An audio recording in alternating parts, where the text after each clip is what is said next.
The CBS Radio Mystery Theater presents...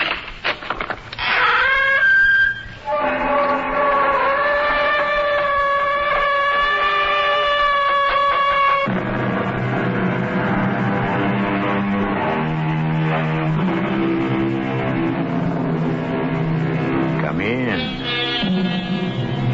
Welcome. I'm E.G. Marshall. Think. You are lying on your back. There's something above you, and it has blotches on it. Your head rolls to one side. A big shape is coming toward you. The shape makes strange little noises. For good or ill, it comes closer and closer. It hovers over you. It encircles you. It lifts you. It holds you. It thrusts something into your mouth. You are a baby, and you are 12 days old. Mirror, mirror on the wall, who's the fairest of them all? You are my darling. You. Mirror, mirror on the wall, who's the sweetest of them all? You, my angel. You. Mirror, mirror on the wall, who's the cleverest of them all? You. You. You.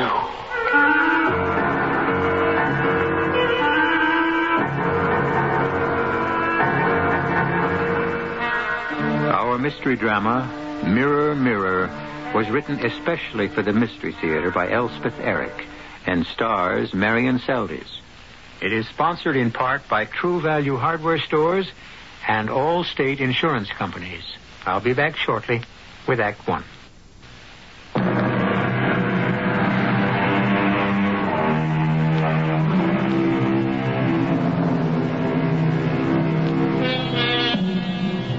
Think how hard it is to be a very young baby. Helpless is the word for it. Unable to stand, sit, walk, or even turn over. Unable to distinguish one object from another. Only light from dark. Unable to comprehend what is said to you. Unable to convey your own feelings except with moans, gurgles, and crying. Unconscious of everything, really, except your own, your very own, very private person.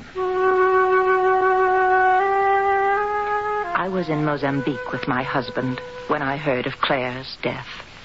The letter from my mother gave no details, and there was no question of my being able to return home for the funeral. But I was pregnant with my first child and had already decided to go back to the States for the birth. Being close to 40 years of age, I needed the nearness of my mother and the care of American doctors. I was barely settled into my mother's house when the phone rang. Yes? Hello? Jessica, is that you? Yes? Well, it's Mrs. Connor, dear. Claire's mother. Well, of course, Mrs. Connor. I was going to call you. Well, your mother told me that you were coming back from that place. Mozambique. Yes, and I figured you might be home by now. I got here the day before yesterday. Well, Jessica, dear, I know you're going to have a baby. Yes, I am. But I wondered if you could find time to come by and see me. Well, of course. I was planning to anyway, just as soon as I got I want to have a little talk with you.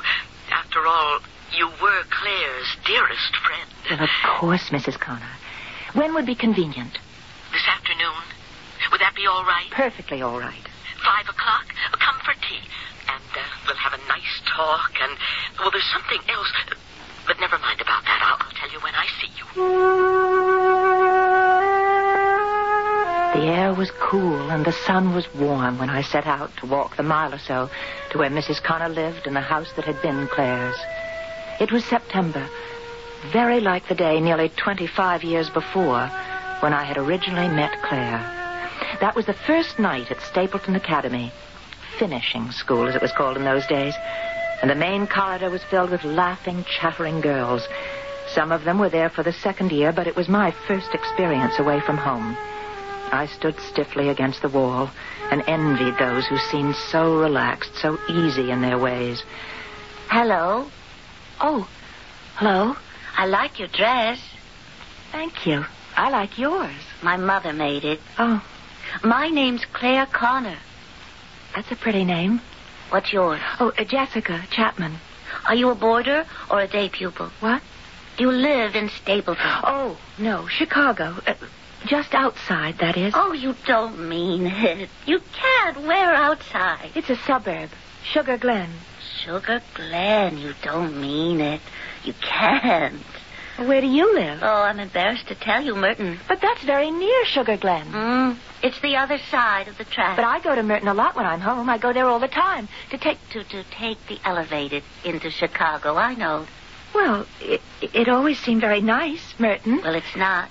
But I won't always live there. You see, someday I'll live in Sugar Glen or New York or Paris or Venice, one of those places. Listen, have you got a roommate or a room by yourself? I don't know yet. They haven't told me. Well, let's ask if we can room together. You want to? Oh, yes. Well, we'll have lots of fun. We'll be best friends. You want to? And we'll tell each other everything and not tell anybody else. It'll be just you and me. You want to? Oh, yes, yes. And so it came about. That night, Claire and I sat up till daybreak, eating ginger snaps and zuzus and drinking orange squash and sucking on bullseyes. The next day, I broke out in hives and had to go to the infirmary. But Claire came to see me there and stayed as long as they'd let her. Well, classes don't start till tomorrow, so you haven't missed anything. Oh, I bought some material for drapes. I hope you like it. You see, it's pink, which is my favorite color, and has blue flowers and stuff. Oh, how are your hives? Do they itch? And so it was all year. Just Claire and me. I'd never had a best friend before, and I'd never known anyone like Claire.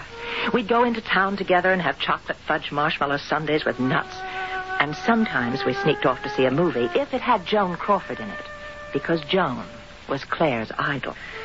One day we were in Stapleton, and we saw this little antique shop.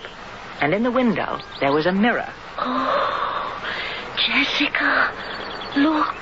Look at what? That mirror. Oh, it's beautiful, isn't it?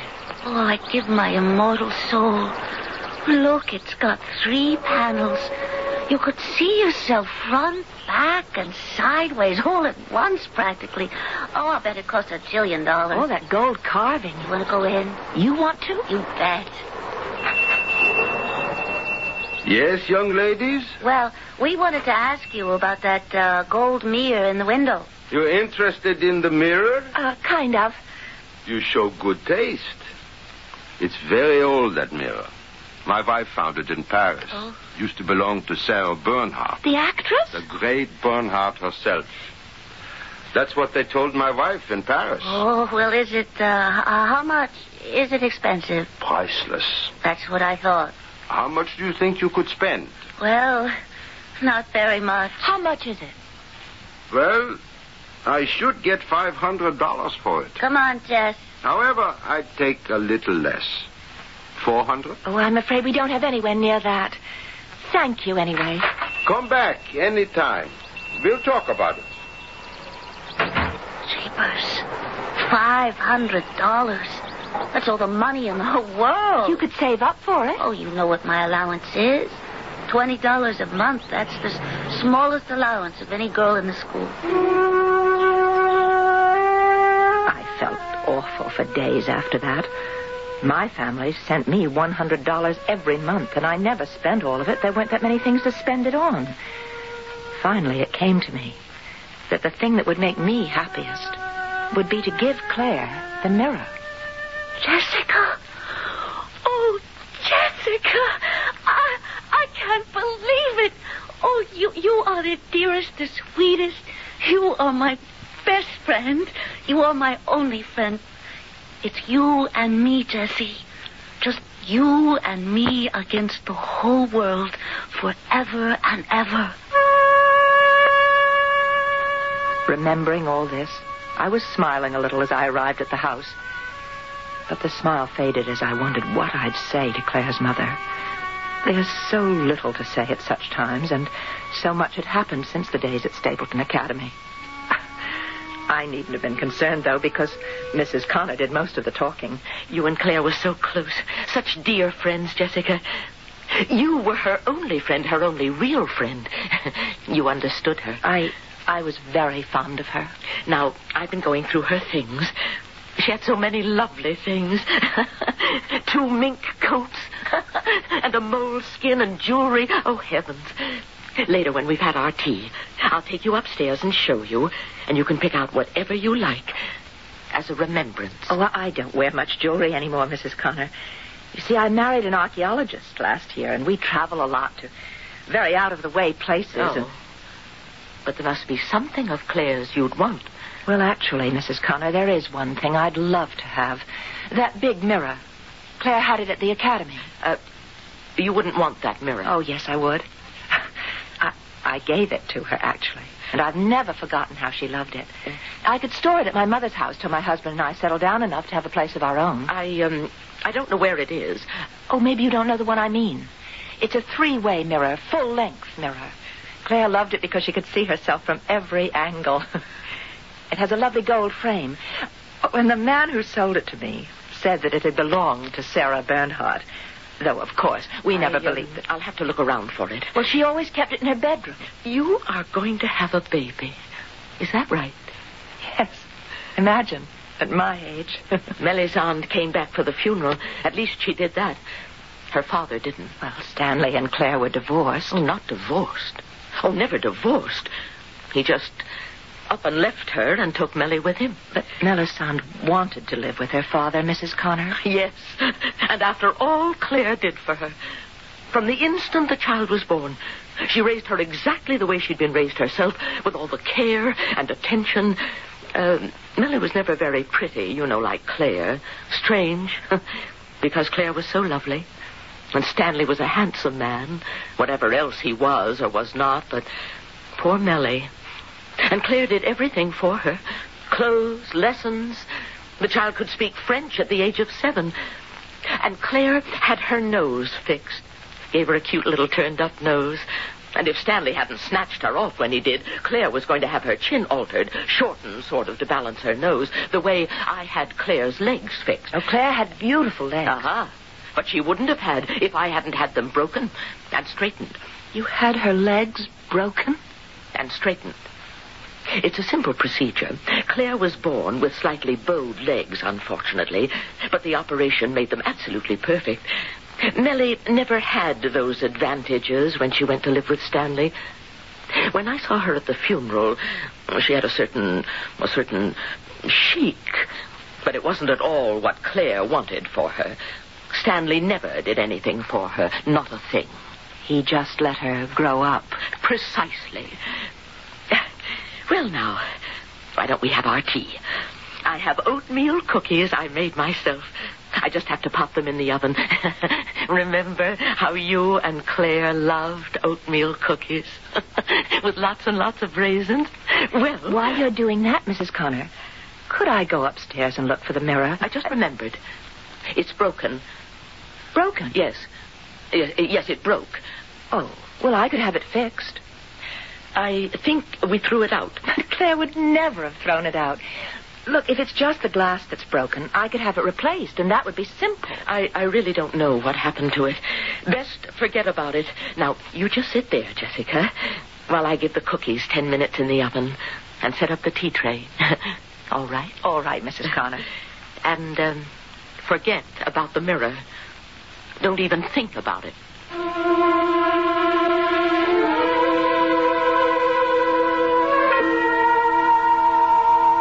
Have you ever tried not to think about something? Anything from immortality to a lavender mouse?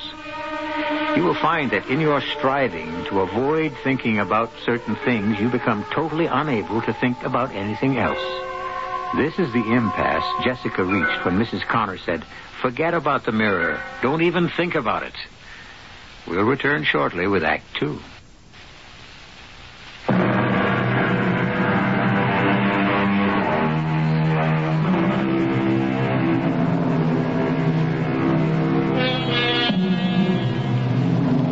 Has it ever bothered you, however slightly, that never, never will you see your own face?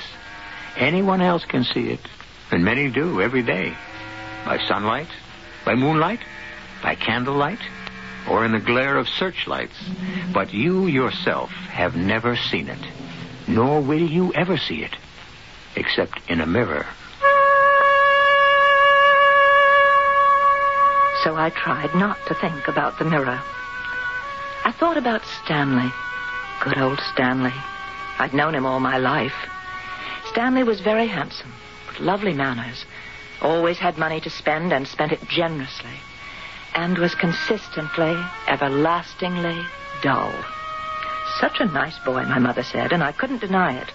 But I longed to know other boys, not so nice, maybe, but likewise not so dull.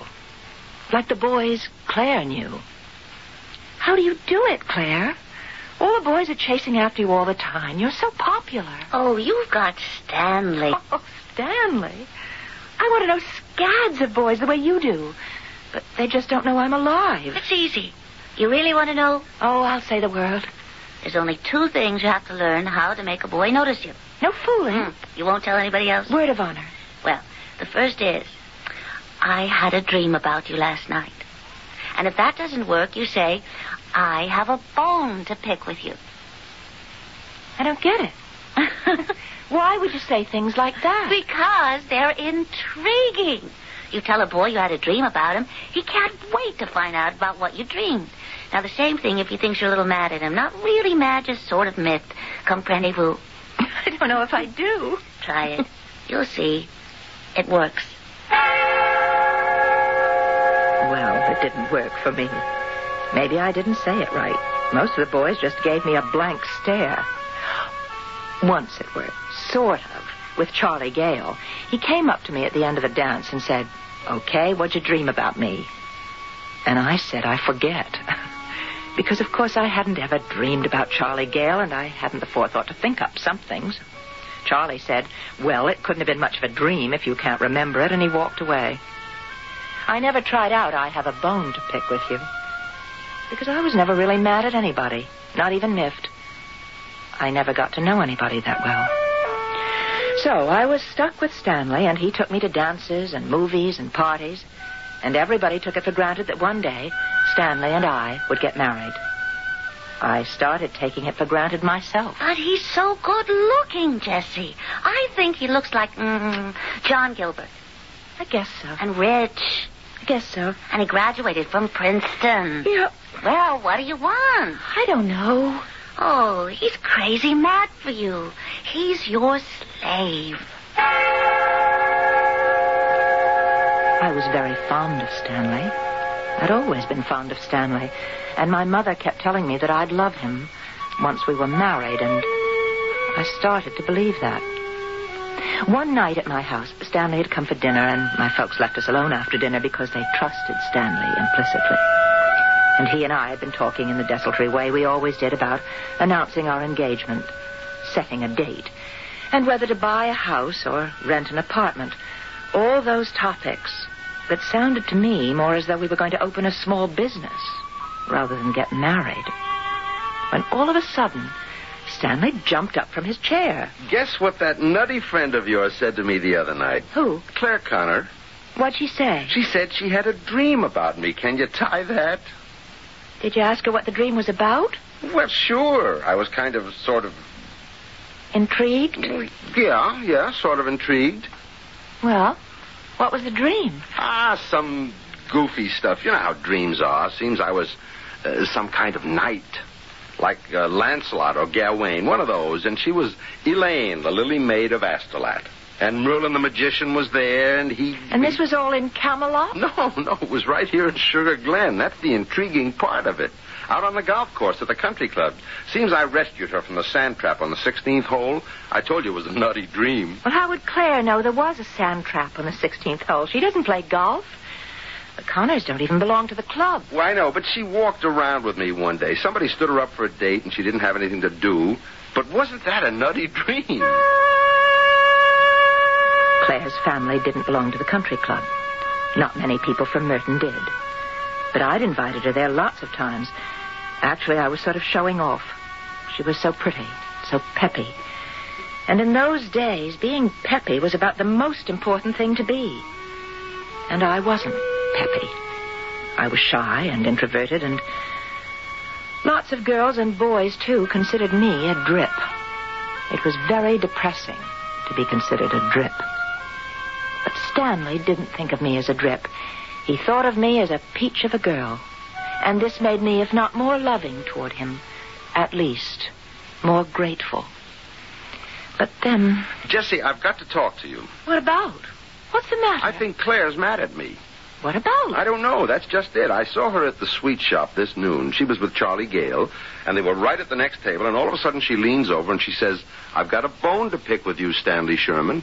Naturally, I said, "Why? What have I done?" And she said, "Tell you later." I thought maybe she told you. No, Stanley, she didn't tell me. Not that I give a hoot, but I hate to have anybody mad at me. You know how it is. Oh, sure. I know how it is. I knew how it was, all right. And I knew I was losing Stanley. Claire's line was working on Stanley. My Stanley, who didn't have a line any more than I did. You know what Claire was mad at me about? What? Because I hadn't called her up for 2 weeks. I hardly ever call her up, except once in a while when you're busy. And I asked her a couple of times if she wanted to walk around the golf course with me, because I couldn't find anybody to play with. She wanted to carry my clubs, but of course I wouldn't let her do that. Of course you wouldn't. But she was awfully interested in the game. She said she'd take some lessons, only of course you can't do that unless you belong to the club. I may have said something about teaching her myself. She says I did. But if I did, I forgot. Claire didn't forget. No, and she's been feeling terrible about it. And that's what she meant when she said she had a bone to pick with me. Can you tie that? I wasn't a bit surprised when Stanley called me a few weeks later and said he had to have a talk with me. A serious talk, he said. And I knew instantly what the serious talk would be about. It would be about Claire. You're going to think I'm a heel, Jessica. No, I'm not. I don't know how it happened. I swear to you. How what happened, Stanley? I fell for somebody. Claire? How did you know? I just knew. Your best friend. I'm an awful heel. Are you in love with her? Yes, I am. Do you want to marry her? Yes. Well, then, do it. You mean it's all right with you? We were never really engaged. Well, we talked about it. That's all we ever did. Just talk. Oh. I feel so much better. I thought maybe you'd... I was so afraid that I just want you to be happy, Stanley. You should know that. Oh, I'll be happy, all right. You've already asked Claire to marry you? Yeah. Anyway, I said something or other. I was telling her she was a wonderful girl, so much fun and pretty, too, and I couldn't imagine any man not being in love with her. And she said, "Does that mean you, too?" And, well, I said, "Yes, me, too." Then she said how happy she was and could we build a house in Sugar Glen, and I said I thought it was a neat idea. And the more I thought about it... The neater it seemed. Yeah. Oh, Jessie, you really are a peach. There's not many girls would be so understanding. I told you. I just want you to be happy. You know what Claire said after we got it all settled about the house and everything? You know what she said? What did she say? She said, "It'll be just you and me, Stanley. You and me against the whole world till death do us part." And right then I knew she was the girl for me. I felt very little when Stanley married Claire. Ours had been such a tepid romance, if indeed it had ever been a romance at all. I was still friends with both Stanley and Claire. He built her a big house in Sugar Glen, and they had a Pierce Arrow and a Packard Roadster with wire wheels. They went to all the country club dances, and they gave wonderful parties in the big house. Suddenly, sitting in the drawing room of that very house, waiting for Claire's mother to serve tea, my mind jumped to the big bedroom just above me, Claire's bedroom. A big, square room with 6 windows all curtained with white silk net with ruffles. A chaise longue with a blue satin throw covered with real Duchess lace. dressing table holding more than a dozen bottles of French perfume, a white bearskin rug beside the big canopied bed. All so different from anything she'd had before she married Stanley. Everything different, except the mirror. And there I was, thinking about the mirror again. Well, here we are now. I brought milk and sugar and lemon because I couldn't quite remember. Now, why don't you pour? And I'll go and get the cookies. I had to let them cool for a minute, but I'm sure they're ready now. I'll be right back. The mirror. I couldn't get the mirror out of my mind. It was my strongest link with Claire. The thought of it took me back 20 years. Now, Claire was dead. I was married. I was about to have my first child. I was sitting in Claire's house, waiting for Claire's mother to serve me oatmeal cookies. And all I could think of was the 3-paneled, gold-framed mirror that I had given Claire when we were schoolgirls. I have to give them another minute to cool. They're still sticking to the pan. Let's have a cup of tea, and then they'll be ready. You pour, will you? If you want me to. Just lemon for me. All right. There you are. Oh, thank you. Mrs. Connor, about that mirror of Claire's. Oh, I'm sorry. Why do you keep talking about that mirror? Did you burn yourself? You keep going on and on about that mirror. No, I told you to forget about it. Oh, I'm so sorry. That mirror. That cursed mirror. That mirror killed my precious Claire. That mirror killed my baby.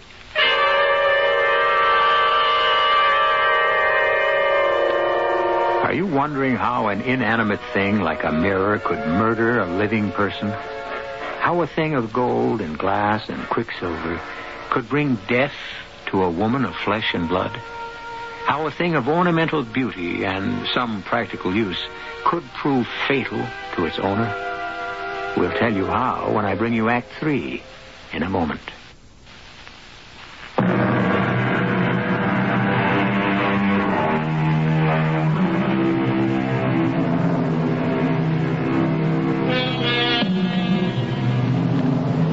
Jessica, paying a condolence call on the mother of her dead friend Claire, keeps returning to the subject of an antique gold-framed 3-panel mirror, which she had given to Claire when the two of them were best friends at Stapleton Academy for young ladies.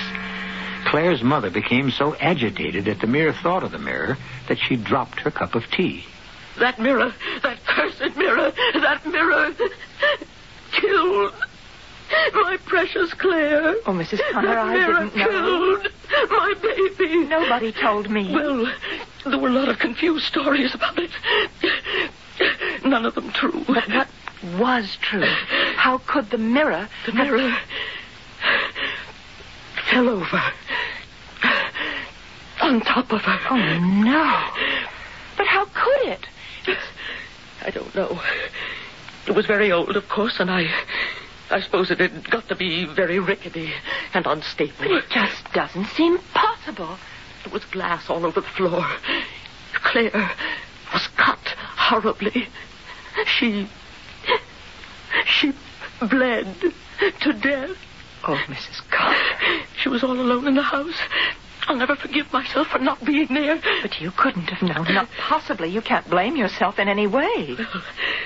Well, I came here to live with her, you know, after Stanley deserted her and Melisande went to live with him. So I moved in and we tried to make some kind of a life. I remember Claire said to me, "It's just you and me now, Mummy. Just you and me. Like when I was little." And then not to be there when that terrible mirror killed her. We won't talk any more about the mirror, Mrs. Connor. I am so sorry that I kept bringing it up, but I didn't know that it had any... You won't want the mirror now, will you? Well, we'll just forget all about it. I think that would be best. Well, now, tell me about yourself. You're going to have a baby? Yes, at my age. I hope it's a little girl. A pretty little girl that you can dress up in lovely clothes and teach all sorts of things. How to get along in the world. It's not easy for a woman, you know, as I used to tell Claire. Oh, I don't think it's easy for anybody. Oh, maybe not, but especially a woman. Oh, heavens, I completely forgot about the cookies. Never mind about the cookies. I ought to be getting on home. Well, I could wrap some up for you to take with you. No, never mind. I think you need to be alone right now. I'm afraid I've upset you. Oh, that's all right, my dear. You didn't know. I'll come back another time. If you do that, dear. And we'll talk some more about Claire.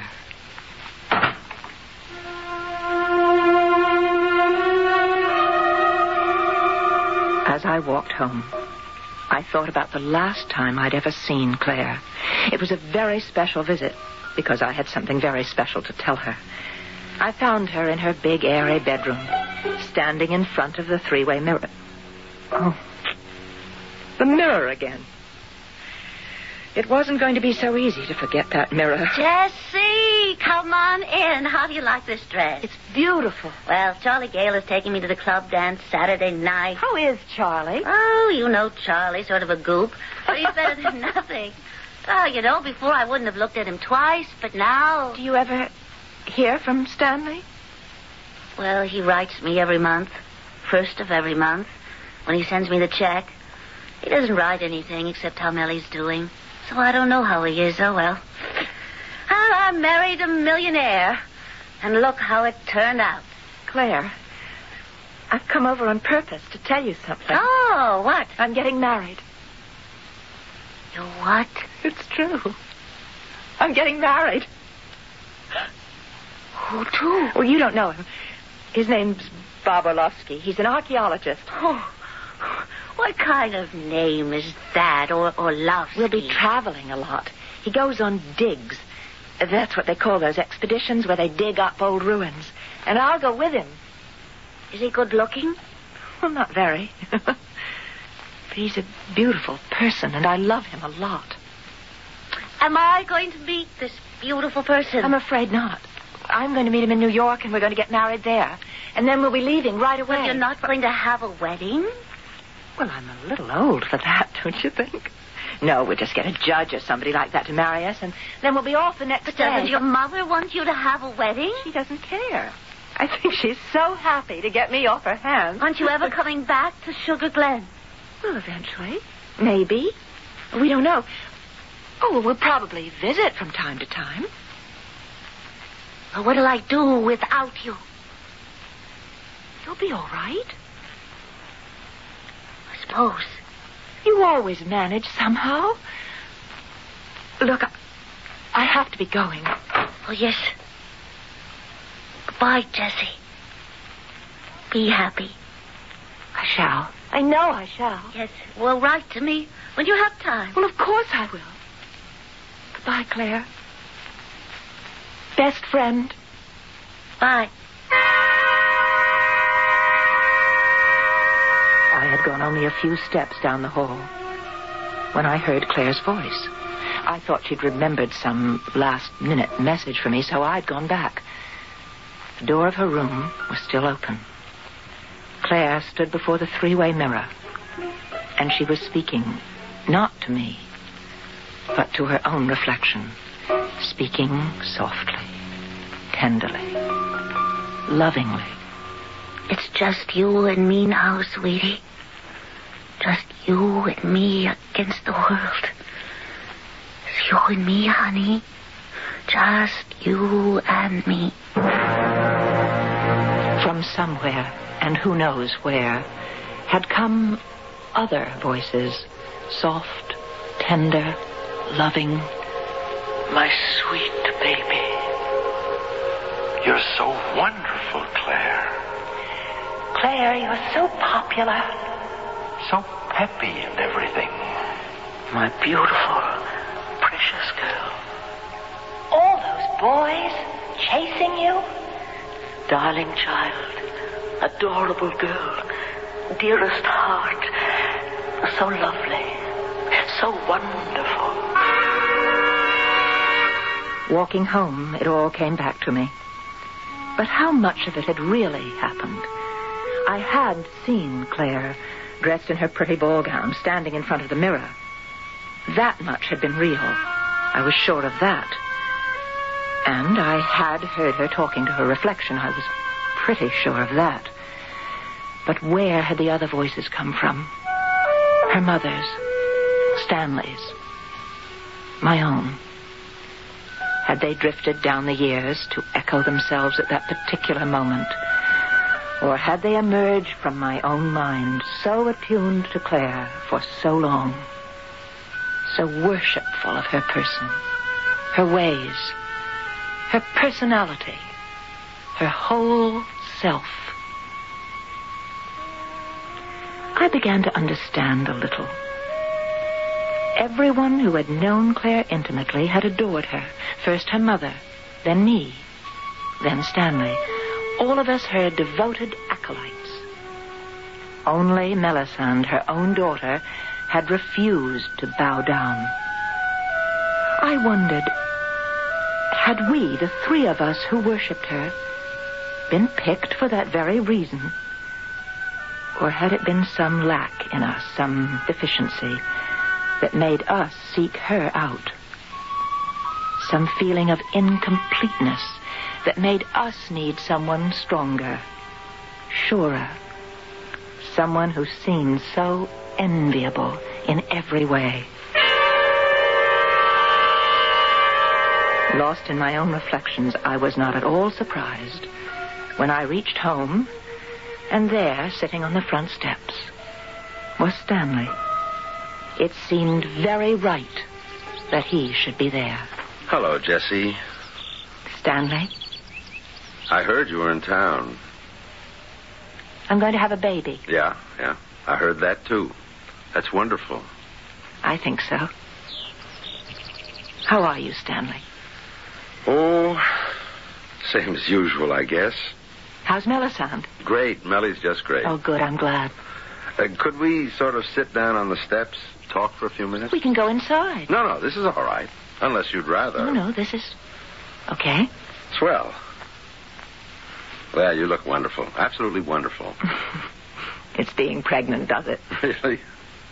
No. Being happily married is what does it, but being pregnant is extra. Yeah. I sure missed the boat with you, Jessie.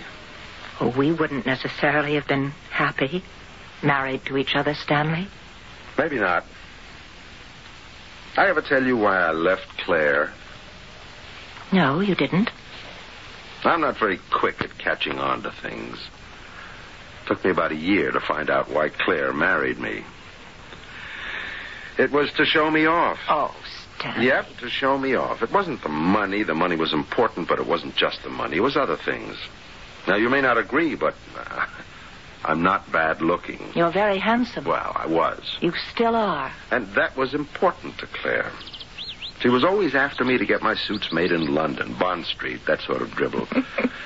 And I wasn't allowed to wear the same suit 2 days in a row. That's hard. And it was important to Claire that I had, well, what you'd call good manners. You always had good manners. I remember very well. I was brought up that way. I didn't have anything to do with that.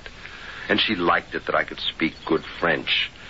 But that was because I took French in school, 6 years of it. It wasn't my fault I could speak good French. It didn't have anything to do with me. And I knew a lot about food. Well, my mother knew a lot about food, so naturally Claire didn't have a chance to learn all those things while she was growing up. But those things didn't have anything to do with me. They were all learned things. Do you know what I'm talking about? Yes, Stanley, I do. I got to feeling like some tailor's dummy ordering fancy food in perfect French. Stanley, that's really very funny. So, I left. And Millie went with you? Yes, because she was turning into a little dummy, too. I mean, a little mannequin with perfect clothes and perfect manners. Yes, and a perfect French accent. Yeah. And she couldn't stand it either. Do you know where I've just come from, Stanley? No, where? Your old house. The one you built for Claire. I went to see Mrs. Connor. She wanted to talk about Claire. I ought to go see her, I know. But I didn't even go to the funeral. Melly went. Mrs. Connor told me. And she told me the awful way Claire died. Yeah, that was pretty awful, all right. And it was especially awful for me, because I gave her that mirror. I know. When you were in school together. She loved that mirror. It's so hard to see how it could have fallen on her. I mean, it was very sturdy, you know, even if it was old. What do you mean, fell on her? The mirror fell over on her and cut her. Oh, didn't you know? You must have. She bled to death. It didn't fall on her. Mrs. Connor told me. She smashed it. She put her fist through it. You can't mean that. How do you know? Well, Melly told me. Melly saw the mirror. 3 big holes, one in each panel. But she was cut all over. No, she wasn't. Just the main artery in her right wrist. The mirror was still standing when they found her. Why? Why would she do a thing like that? I don't know. I'm not much good at figuring out things like that. But I know what I think. What do you think, Stanley? I think she just got tired of looking at herself in the mirror and nobody looking back at her.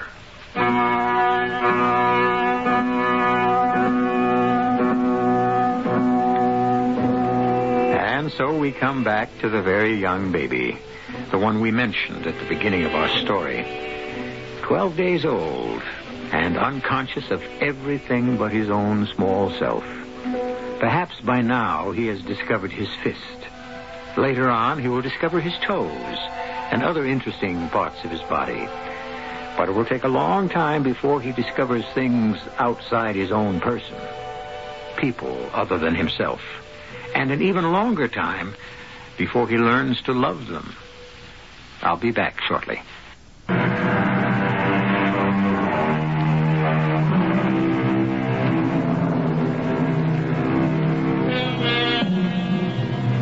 What we have tried to tell you is the story of a narcissist, someone eternally in love with himself. In this instance, herself. All of us are susceptible to this affliction. We all continue to dote on ourselves long past the age when we should be turning our interest elsewhere. But we never do completely. And the result is that the world is largely populated by very large babies, by children grown old. Our cast included Marian Seldes, Carmen Matthews, Marian Haley, and Nat Polen. The entire production was under the direction of Hyman Brown. And now, a preview of our next tale. Good Lord. Oh, no. Not again. Our room's been ransacked. What a mess. Every drawer open. Look what they've done to our clothes. Oh. Well, at least they've left us something. Not like before when I lost everything I owned. Yeah, well, we'll soon find out what they did take. Let's see. Not interested in my jewelry or the pocket radio. You'd think someone might take that. They busted open this suitcase, but the traveler's checks are still here. Peter, I haven't missed anything yet. Whew, but it's a nasty feeling to have someone paw through your personal things. Oh, you know what they were looking for. Now, where did you hide it? What, Peter? Our most important piece of evidence, your photograph of the painting. I told you it's in a very safe place. You have the photograph. Radio Mystery Theater was sponsored in part by Buick Motor Division. This is E.G. Marshall inviting you to return to our Mystery Theater for another adventure in the macabre. Until next time, pleasant dreams.